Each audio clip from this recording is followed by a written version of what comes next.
السلام عليكم ورحمة الله.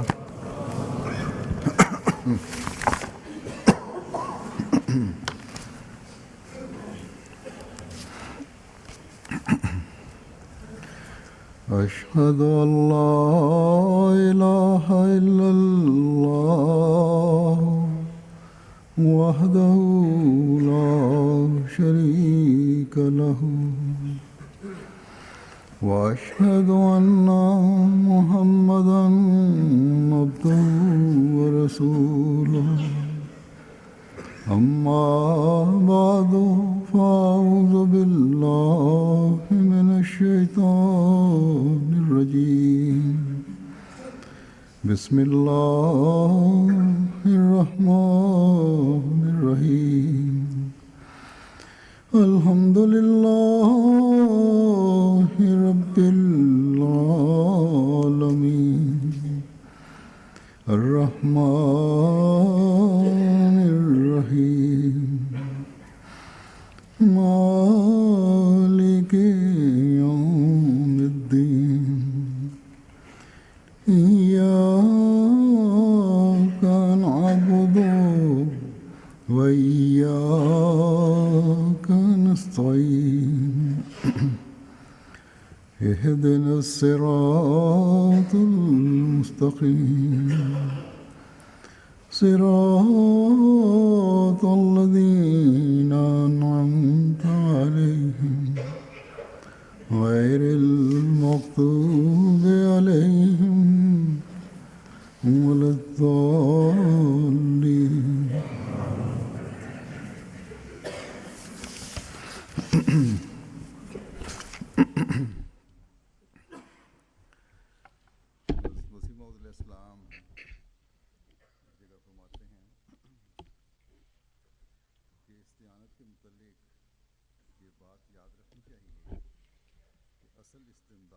Der verheißene Messias salam, sagt an einer Stelle, über das Gebet sollte man wissen, dass es nur Allah ist, dem das Recht gebührt, dass jemand von ihm etwas ihn anflehen kann. Das heißt, wenn jemand Hilfe benötigt, dann ist es allein das Wesen Gottes, das dir helfen kann und die Kraft besitzt, zu helfen. Und es ist jenes Wesen, das tatsächlich auch dem Menschen hilft. Diese Aussage ist so kraftvoll und wichtig, dass ein wahrer Gläubiger immer dies vor seinen Augen haben sollte, seien es seine persönlichen Notwendigkeiten, in denen er Hilfe und Unterstützung benötigt, oder seien es Notwendigkeiten der Jamaat. Aber in der Praxis sehen wir, dass trotz dieser Wichtigkeit die Menschen sich nicht im Allgemeinen darum kümmern, so wie es sein sollte. Die meisten von uns sind solche Menschen, die zwar sagen, dass Allah uns geholfen hat und dass es seine Segnung ist und dass unsere Notwendigkeiten durch ihn erfüllt wurden, aber wenn man in die Tiefe geht und das betrachtet und jeder sich selbst überprüft, dann wird es verschiedene Mittel geben, welche der Mensch für seine Notwendigkeiten und für seine Bedürfnisse als Mittel dafür erachtet, dass ihm seine Notwendigkeiten erfüllt wurden. Hazrat Muslim radhiyallahu anhu hat einige Beispiele genannt und verschiedene Ereignisse erwähnt, bei denen der Mensch denkt, dass die Hilfe durch verschiedene Menschen kam und verschiedene Menschen ihm zu irgendetwas verhalfen, oder dass er durch seine eigene Kraft, durch seine Körperkraft sein Ziel erlangt hat. Und das ist meistens der erste Zustand von Menschen, wenn der Mensch denkt, dass er alle seine Bedürfnisse, er denkt, dass alle seine Bedürfnisse nur durch seine eigene Körperkraft erfüllt werden können und durch sein Wissen, durch seine Kraft, durch seine Vernunft denkt er, dass er alles, was er benötigt, erfüllen kann und er tut dies auch und dann sagt er, schau, ich habe dies und jenes durch meine Fähigkeit, durch mein Wissen, durch meine Kraft erlangt und diese Probleme gelöst. Er ist stolz darauf, dass er nicht auf Hilfe anderer angewiesen sei, aber dann gibt es Zeiten, wenn er seine Bedürfnisse nicht mehr erfüllen kann und externe Hilfe benötigt. Dann schaut er auf seine nahen Verwandten, auf seine Freunde und er bittet sie um Hilfe. Und sie helfen ihm meistens auch. Dann denkt er, dass auch die Verwandtschaft eine gute Sache ist. Wenn ich diese Verwandten nicht hätte, könnte ich meine Bedürfnisse nicht erfüllen. Manchmal geschieht es auch, dass der Mensch nicht einmal von seinen Verwandten und seinen Freunden Hilfe bekommen kann. Sie sind nicht in der Lage dazu, ihm zu helfen oder sie tun dies bewusst nicht. Dann schaut er weiter und sieht, dass neben seinen Verwandten auch einige Freunde ihm helfen könnten. Seine Kontakte, seine Bekannten. Und er denkt, dass diese ihm behilflich sein können. Er verlangt nach Hilfe, sie helfen ihm. Und er denkt, dass Freunde eine gute Sache sind, weil sie einem Menschen helfen, wenn er Hilfe benötigt. Aber dann kommt ein Zustand und eine Zeit im Leben des Menschen, dass auch die Freunde und die Kontakte sich entschuldigen und oft es können berechtigte Vorwände sein oder auch der fehlende Wunsch, ihm zu helfen. Jedenfalls geschieht es, dass sie ihm nicht mehr helfen. Es gibt dann den Zustand, dass auch die Freunde gar nicht in der Lage dazu sind, ihm zu helfen, weil diese Hilfe gar nicht in ihrem Einflussbereich liegt. Dann geht der Mensch zu verschiedenen Organisationen oder zu irgendwelchen Institutionen und verlangt nach Hilfe. Sei es die religiöse Gemeinschaft, der er angehört. Und wenn er Hilfe bekommt und diese Unterstützung ihm gewährt wird, dann denkt er, dass diese Gemeinschaft oder Jamaat eine schöne Sache ist, weil sie ihm hilft. Und deswegen stärkt sich sein Kontakt zur Jamaat. Ich habe auch gesehen, dass einige Menschen auch deswegen weggehen, weil sie sagen, ich habe nach Hilfe verlangt und die Jamaat hat mir nicht geholfen und deswegen gehen sie weg von der Jamaat. Es ist richtig, dass einige Menschen, es ist absolut wahr, dass einige Menschen, solange man nach ihrer Vorstellung ihnen hilft, dann verbinden sie sich mit der Jamaat. Aber es gibt auch Zustände im Leben einiger Menschen, bei denen ihre Verwandten, ihre Freunde, ihre Bekannte bis hin zum Nizam und Jamaat ihnen nicht mehr helfen kann und ihm nichts nützen kann. Dann geht er zur Regierung. Die Regierung hilft ihm, der Staat hilft ihm und ein solcher Mensch ist dann dem Staat sehr dankbar und sagt, dass der Staat ihm geholfen hat und alles ist. Aber es gibt auch Zustände, bei denen der Staat einem Menschen nicht helfen kann und er denkt, dass ihm nicht, dass ihm Unrecht geschieht und niemand ihm hilft. Dann geht er zu irgendwelchen Organisationen, die der Menschheit dienen, und diese menschendienlichen Personen helfen ihm.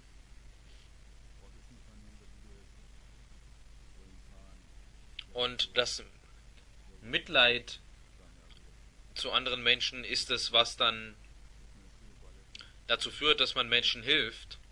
Und ein solcher Mensch oder solche Menschen kommen zu ihrem Erfolg aufgrund des Mitleids, das andere Menschen für sie empfinden. Dann denken sie, oder der Mensch denkt, dass die ganze Welt oder die weltlichen Organisationen ihm geholfen haben und niemand ihm helfen konnte. Und wenn diese ihm nicht geholfen hätten, dann hätte er seine Rechte nicht bekommen.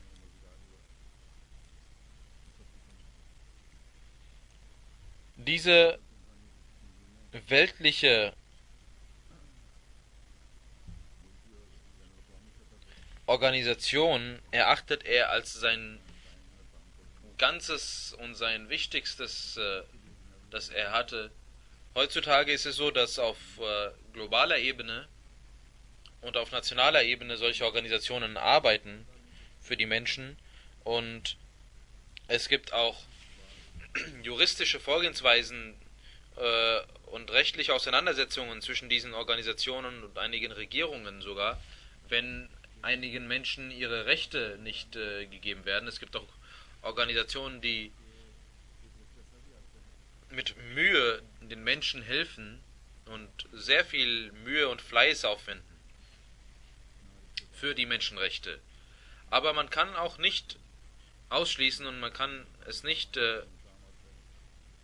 ausblenden, dass es auch Zeiten gibt, wo der Mensch keine Helfer hat. Weder Verwandte noch Freunde, noch das Nizam, noch die Regierung, noch irgendwelche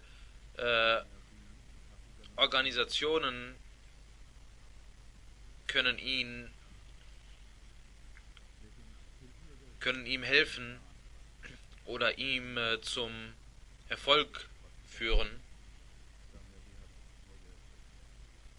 Aber nichtsdestotrotz, wenn ein Mensch trotz alledem sein Ziel erlangt und Erfolg erlangt,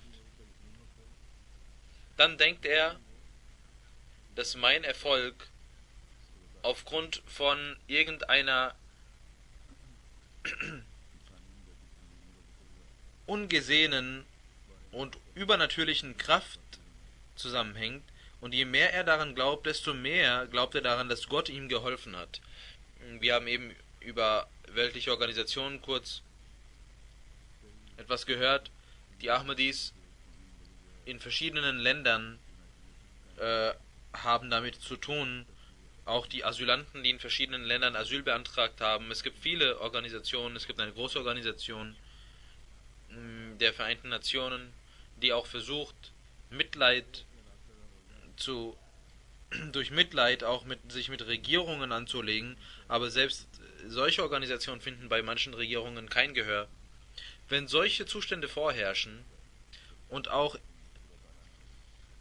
der Mensch trotzdem Erfolg hat, dann denkt der Mensch, dass ein übernatürliches Wesen ihm geholfen hat, und wenn er an Gott glaubt, dann denkt er und glaubt daran, dass Gott ihm geholfen hat. Aber wenn der Mensch einen vollkommenen Glauben an Gott hätte und wüsste, dass Allah es ist, welchem alleine es gebührt, dass man ihn um Hilfe bittet und die alleinige Kraft hat zu helfen, dann würde er auch jene Aufgaben, die gemacht wurden, indem irgendwelche externen Kräfte ihm dazu verhalfen, wird er auf Gott zurückführen und er wird die Wahrheit kennen, dass Verwandte, Freunde, Nizam, Nationen, Regierungen oder Menschenrechtsorganisationen, alle, die ihm geholfen haben, alle eigentlich die gesamte Hilfe von Allah stammt und Allah es war, der ihm half. Und alle externen und scheinbaren Hilfen haben die göttliche Hand im Hintergrund gehabt.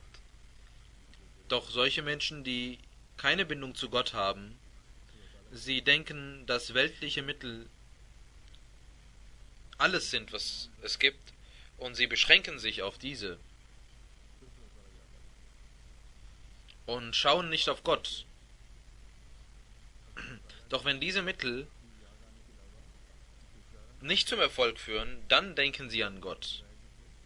Denn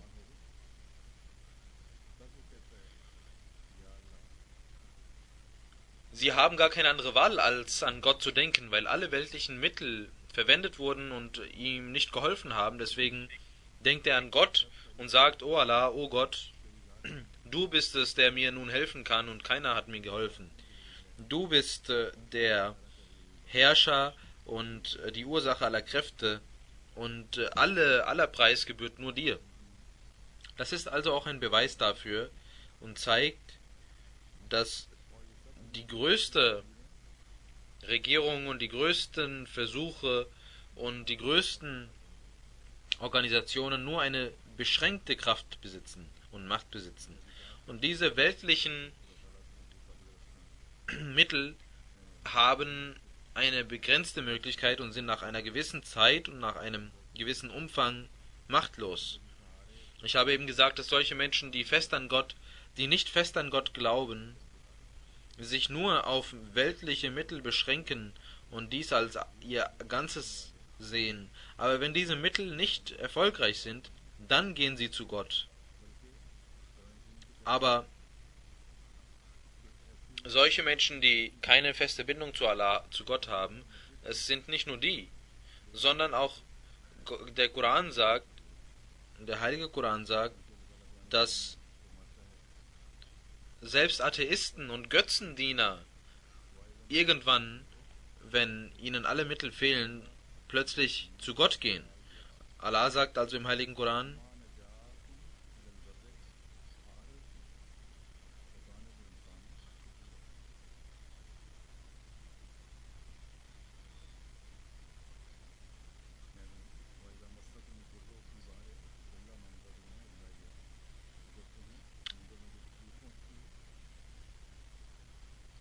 Allah sagt im Koran, wenn ihr auf dem Meer eine Prüfung erleidet, einen Schmerz erleidet, dann hilft euch niemand außer jenes Wesen. Und wenn er euch hilft und euch zu Land führt, dann wendet ihr euch von ihm ab. Und der Mensch ist ein undankbares Wesen. Wenn man also in Stürmen verwickelt ist, in Problemen und Herausforderungen, dann ruft ihr also Gott an und wenn ihr Erlösung findet, Errettung findet, dann vergesst ihr ihn. Das ist die menschliche Natur, dass er in schwierigen Situationen mit Demut zu Gott kniet und alle anderen Helfer vergisst. Er betet zu Gott.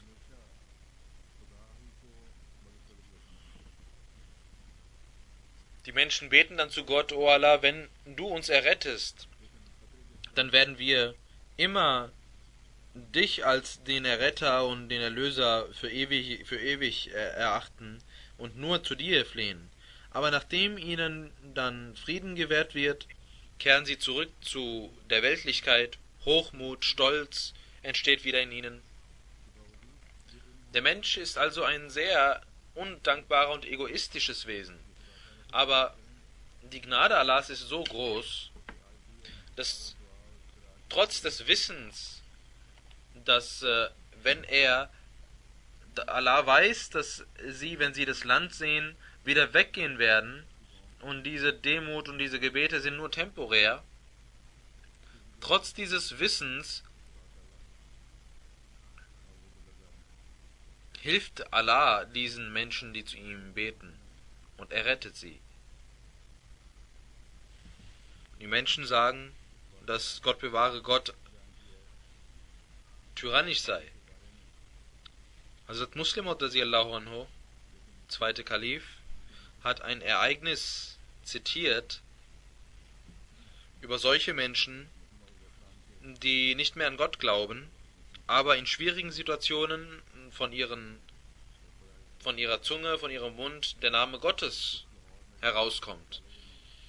Zur Zeit des Verheißten Messias al-Islam, als er das Erdbeben prophezeit hatte und das Erdbeben auch kam, gab es einen Schüler in Lahore, der seine Freunde immer mit seinen Freunden Debatten über die Existenz Gottes führte, bis hin sogar zu Verspottung Gottes.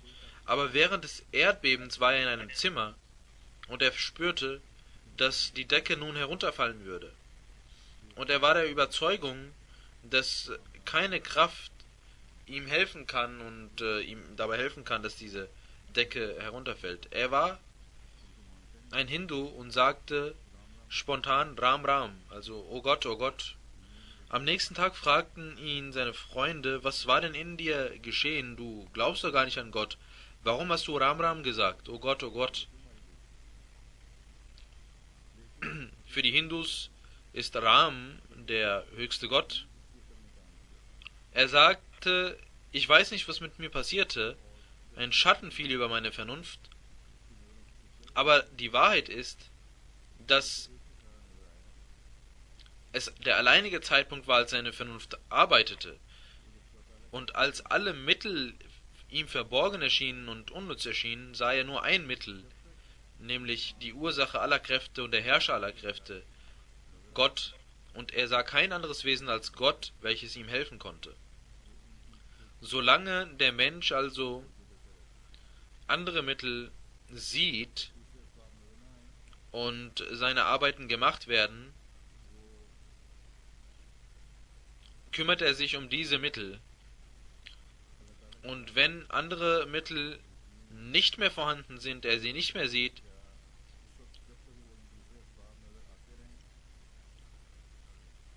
und sein Glaube an Gott nicht vollständig ist,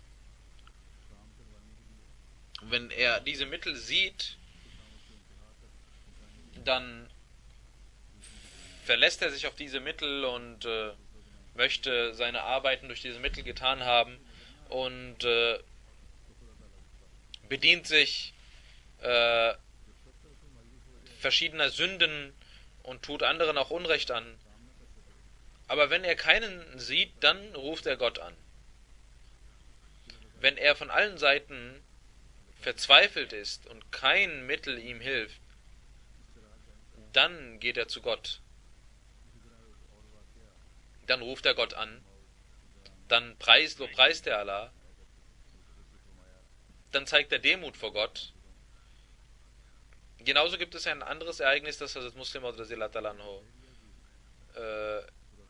erwähnt hat, auch über den Ersten Weltkrieg, und sagt, dass er das auch oft angeführt hat, dieses Beispiel. Nämlich, selbst Atheisten glauben plötzlich an Gott in solchen Situationen. Während des Ersten Weltkriegs im Jahre 1918 in Deutschland hatte das Deutsche Reich die Alliierten angegriffen, und die alliierten Kräfte und die Engländer sahen überhaupt keine Mittel zu einem Zeitpunkt, und eine 7 Meilen starke Front wurde zerstört, und die Armee und die Artillerie wurde zerstört, und die deutschen militärischen Kräfte konnten von hinten herum kommen und den Feind oder die Alliierten angreifen und die englische Armee vollständig zerstören. Damals gab es einen General, der dafür zuständig war, und er ließ dem obersten Befehlshaber oder dem dort befindlichen Befehlshaber sagen, ich habe keine.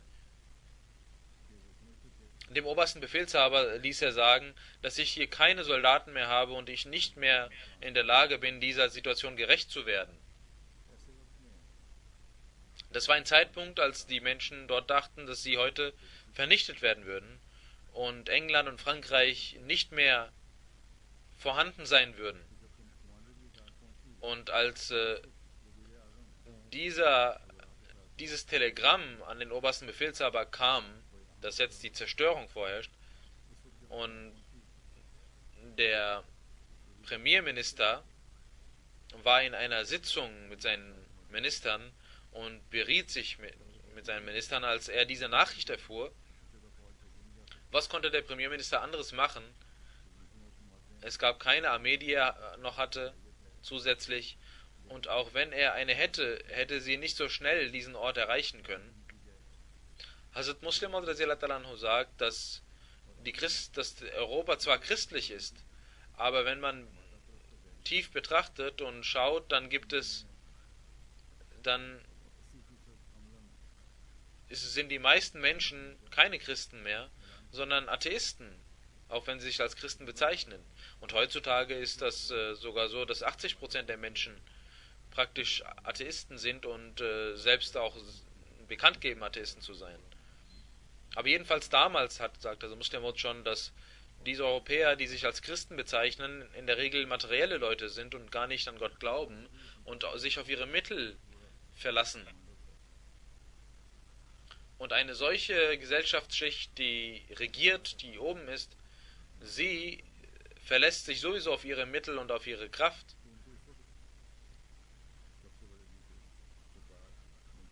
Und Gott existiert nur dem Namen nach bei ihnen.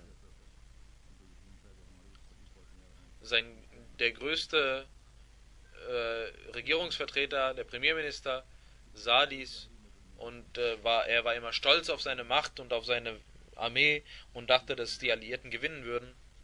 Er spürte, dass ihm jetzt keine offensichtliche und weltliche Kraft helfen kann bei dieser Situation und bei dieser Misere. Er schaute auf seine Freunde, auf seine Minister und sagte, lasst uns beten, dass er uns hilft. Alle knieten nieder und fingen an zu beten. Also Muslim Maud sagt, es kann sehr gut sein, dass sie aufgrund dieses Gebets, dass Allah sie aufgrund dieses Gebets errettete und sie nicht vernichtet wurden. In einem solchen Zeitpunkt verlässt jedes Wesen einen Menschen, aber nur Gottes Wesen ist das, welches helfen kann. Und Allah sagt, ein Gebet, das mit Auffüllung gemacht wurde, wird akzeptiert, auch wenn es Atheisten sind. Auch wenn ein Atheist zu Gott betet.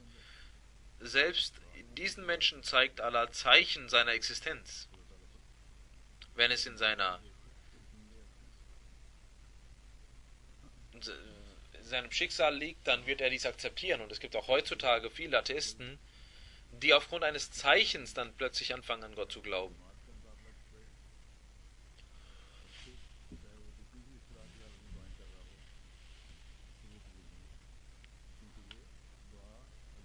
Wenn jemand aber sich gegen einen Propheten oder seine Jamaat auflehnt, dann kann er beten, wie er will. Dieses Gebet wird nicht angenommen, denn dieses Gebet ist gegen jene Vorherbestimmung Gottes, die feststeht, nämlich, dass seine Gesandten und er obsiegen werden. Während des Krieges von Deutschland und England waren beide auf gleicher Stufe, was diese Sache angeht. Und keiner von ihnen war ausgezeichnet. Deswegen hat Allah jenen Menschen geholfen, die beteten. Und die Deutschen erkannten dies nicht und nutzten diese Situation der englischen Armee nicht aus und Gott half ihnen, den Engländern. Es war nicht so, dass die Deutschen nicht wussten, was passiert war und deswegen den Krieg nicht gewann, sondern der Commander-in-Chief holt einen Offizier, dem er vertraute und irgendetwas erfinden würde. Er sagte, stelle mir keine Fragen, das ist der Zustand auf dem Kriegsfeld, dort gibt es keine Armee, es gibt keine Front mehr und der Weg ist frei für die Deutschen. Geh hin und tu etwas, damit temporär diese Front wiederhergestellt werden kann. Der Offizier stellte keine Frage, wie das denn möglich sei, dass ich eine verloren gegangene Front wiederherstelle und wenn die Armee nicht mehr dort vorhanden ist. Er ging dorthin, direkt, wo zivile Menschen der Armee halfen, und er versammelte sie und sagte, ihr wollt eurem Land dienen und ihr wart immer sehr stolz auf eure Armee und habt immer auch den Wunsch gehabt, dem Land zu dienen. Kommt her, heute habt ihr die Gelegenheit dazu. Geht hin und stellt euch an die Front. Sie nahmen ein paar Waffen mit sich, die sie dort hatten, und diese Zivilen und Helfer gingen dorthin und stellten sich dorhin, und 24 Stunden vergingen. Und während dieser Zeit kam dann die Armee, die englische, und nahm die Front. Das heißt, dass auch weltliche Menschen in Schwierigkeiten, wenn sie keine Unterstützung finden, keine Hilfe sehen, Gott anflehen und ihn um Hilfe bitten. Sie tun zwar ihr Bestes, aber wenn sie nichts sehen, dann gehen sie zu Gott. Auch solche Menschen, die weltlich sind, die materiell sind, selbst diese Menschen sehen diese Zeichen. Doch solche Menschen, die an Gott glauben, sie sollten immer Gott als Hilfe akzeptieren. Wie sehr sollten sie denn bemüht sein, dass immer ihre Blicke zu Gott gehen? Allah hat uns dieses Gebet deswegen gelehrt, dass wir in jedem Gebet, in jedem Namaz verrichten und in jeder Rakat verrichten, damit wir niemals unsere Blicke von Allah ablenken lassen und uns niemals weltlichen Mitteln hingeben und niemals denken, dass die weltlichen Mittel uns helfen werden und wir erst zu weltlichen Mitteln greifen und dann zu Gott greifen, sondern Mittel darf man verwenden und das sollte man tun, aber immer auf Gott vertrauend. Das Wesen Gottes ist es, auf das man vertrauen sollte. Nicht, dass man, wenn man im Meer sich befindet und im Sturm ist, dass man dann Gott anfleht und wenn die Fronten vernichtet sind, dass man dann Gott anbetet. Nein, sondern in jedem Namaz und in jedem Rakat hat uns Gott gelehrt, dieses Gebet, dass ich und nur ich es sein soll, nur Gott soll es sein, zu dem man betet, nämlich Iyaka na'budu wa Iyaka nasta'in. Dir allein dienen wir und zu dir allein flehen wir um Hilfe. In einem langen Hadith heißt es, dass der heilige Prophet Muhammad sallallahu alaihi wasallam sagte, wenn der Mensch sagt Iyaka na'budu wa Iyaka nasta'in, dann antwortet Gott. Dieser Vers ist eine Gemeinsamkeit zwischen mir und meinem Diener und ich werde ihm alles geben, was er von mir verlangt hat. Ist das nicht ein Grund, glücklich zu sein für die Muslime, dass Allah ihnen gesagt hat, dass er ihre Gebete erhören wird? Aber das passiert nur dann, wenn man aufrichtig und regelmäßig und ohne Pause Gottesdienste verrichtet. Nicht nur bei Schwierigkeiten betet, wie viele andere Menschen es tun. Das können sogar Atheisten tun. Solche Gebete sind damit nicht gemeint. Wir sollten wissen, dass wir Ahmadis den Imam dieser Zeit erkannt haben und das Treuegelübde an seiner Hand abgelegt haben. Wir sollten jedes unserer Worte und unserer Praxis gemäß dem Wohlgefallen Allahs, wir haben versprochen, gemäß dem Wohlgefallen Allahs zu handeln, sowohl in Schwierigkeiten als auch bei gutem Zustand, und wir haben ihm versprochen, dass wir immer zu Gott flehen werden. Wie sehr sollten wir, um unser Treueeid zu erfüllen, Iyyaka na'budu wa iyyaka nasta'in beten und verstehen? Wir dürfen nicht wie ein Atheist nur dann Gott anbeten, wenn wir keine anderen Mittel haben, sondern wir sollten wie solche gläubigen Menschen, die hohe Ränge anstreben, immerzu Gott anflehen und versuchen zu verstehen, was Gottesdienst bedeutet. Und wir glauben daran, dass unsere gesamte Kraft und unsere Macht und unsere Hilfe alleine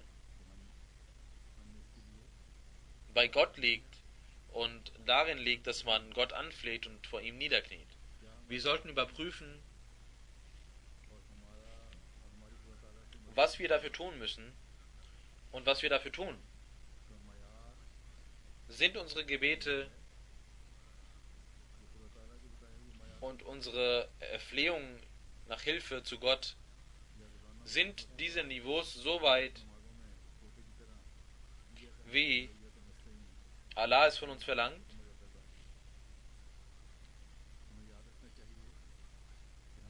Oder beten wir 32 Mal am Tag wie ein Papagei Iyyaka na'budu wa iyyaka nasta'in und denken, dass damit alles getan ist? Wir sollten wissen, dass wir schwache Menschen sind und unser Feind sehr stark ist. Wir haben für den Kampf gegen den Feind keine weltlichen Waffen, Mittel und keine anderen Mittel. In einem solchen Zustand haben wir außer Gottes Hilfe überhaupt nichts. Wir haben nichts, außer dass wir zu Gott niederknien und flehen und Iyyaka na'budu wa iyyaka nasta'in versuchen zu verstehen, was der Geist dahinter ist, dass wir zu Gottes Menschen werden. Heute gibt es einen Höhepunkt an teuflischen Angriffen von der Welt. Überall in unseren Wegen werden Steine gelegt. Sowohl Menschen, die sich als Muslime bezeichnen, feinden sich gegen uns an, warum wir an den Imam der Zeit geglaubt haben, als auch Nicht-Muslime wachsen in ihrem Neid gegen die Jamaat, warum die Jamaat ihre Aufmerksamkeit in der Welt gewinnt. Und dieser Neid haben wir in den letzten Tagen in Deutschland auch gesehen, in den Medien, und dort gibt es in den Medien einen Neid, und das ist ein Neid und ein Feuer des Neids, was in seinem eigenen Feuer selbst verbrennen wird, inshallah. Aber wir müssen unsere Pflichten immer in unseren Pflichten nachgehen. Gottesdienst und die Erflehung um Hilfe,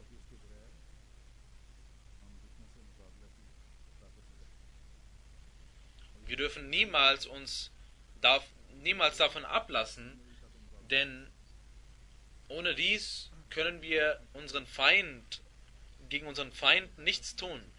Das ist eine große Kraft und die ganze Welt kann dagegen nicht angehen. Wir sollten immer wissen, wenn Allah für die Hilfe aufsteht, dann wird dieser Mensch Erfolg haben und keine weltliche Kraft kann gegen diesen Fortschritt etwas tun. Denn Allahs Hilfe ist sehr groß und seine Kräfte gehen nie verloren. Sein Wesen ist weder klein noch sind seine Eigenschaften beschränkt. Es ist die Aufgabe eines jeden Ahmadis, ihn anzuflehen und ihm um Hilfe zu bitten. Das ist nicht nur die Aufgabe der Ahmadis in Pakistan, die in Schwierigkeiten sind, oder in verschiedenen islamischen Ländern, wo Ahmadis in Schwierigkeiten sind, sondern in jedem Land, in der ganzen Welt und an allen Orten. Es ist die Aufgabe von Ahmadis, vollkommen gehorsam zu sein gegenüber Gott, ihn anzuflehen und ihn um Hilfe und Unterstützung zu bitten. Die Jamaat ist eine starke Jamaat in einer starken Hand. Und sie muss es sein. Das ist die Besonderheit der Jamaat, denn ohne dies kann die Jamaat keine Jamaat sein. Jeder sollte füreinander beten, damit die Hilfe Allahs immer und immerzu bei jedem Ahmadi ist. Und wenn das unser Zustand ist, dann werden wir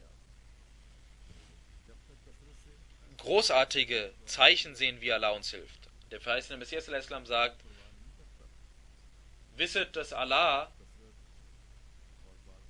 unabhängig ist und alles machen kann. Solange man ihn nicht ständig anfleht, kümmert er sich nicht um die Menschen. Das heißt, man muss ständig beten. Das ist das Geheimnis unserer Erfolge. Darum sollten wir uns sehr stark kümmern. Wir sollten beten, dass alle Schwierigkeiten, die vorliegen, egal ob sie von einer Gruppe kommen oder von Regierungen kommen oder von Neidern kommen in der Gesellschaft,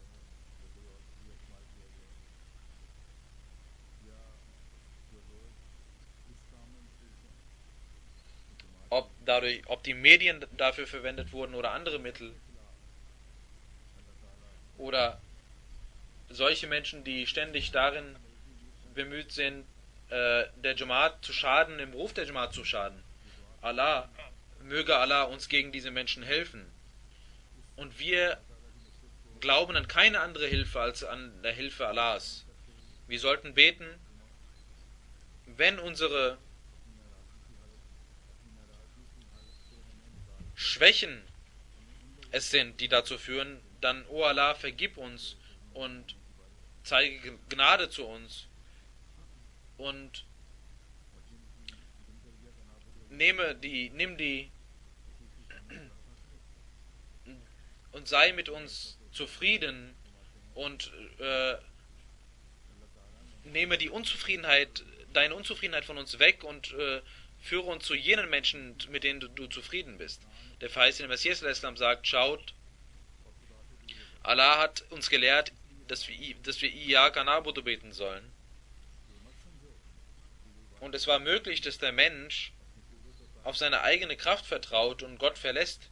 Deswegen hat Allah auch Iyaka nasta'in gesagt. Das heißt, ihr sollt nicht denken, dass diese Gebete, die ihr tut, aufgrund eurer eigenen Kraft tut. Nein, sondern es ist die Hilfe Allahs. Und solange diese Hilfe dieses reinen Wesens uns nicht gewährt wird, können wir nichts machen. Diese Wahrheit sollten wir immer vor unseren Augen haben. Möge Allah uns die Kraft geben, dieses wichtige Thema zu verstehen, vor uns zu haben und dieses zu praktizieren. Ich möchte noch einmal zum Dua aufrufen. Die Lage der Welt verschlechtert sich und möge Allah die Lage der Welt so verändern, dass sie zum Fortschritt der Jamaat führen und nicht den Fortschritt beschränken, und mögen wir von der Hilfe Allahs immer profitieren und von seinen Segnungen.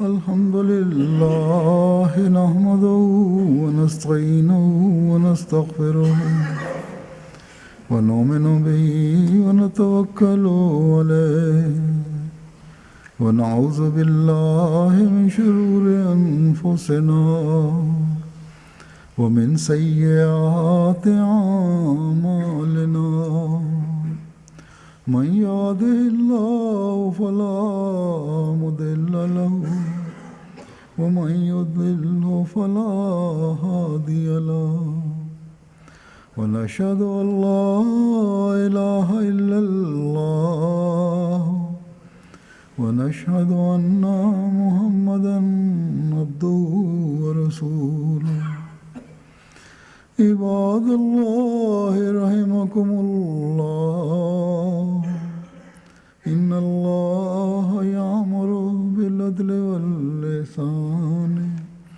وإيتاء ذي القربى وينهى عن الفحشاء والمنكر والبغي يعظكم لعلكم تذكرون اذكروا الله يذكركم وادعوه يستجب لكم ولذكر الله أكبر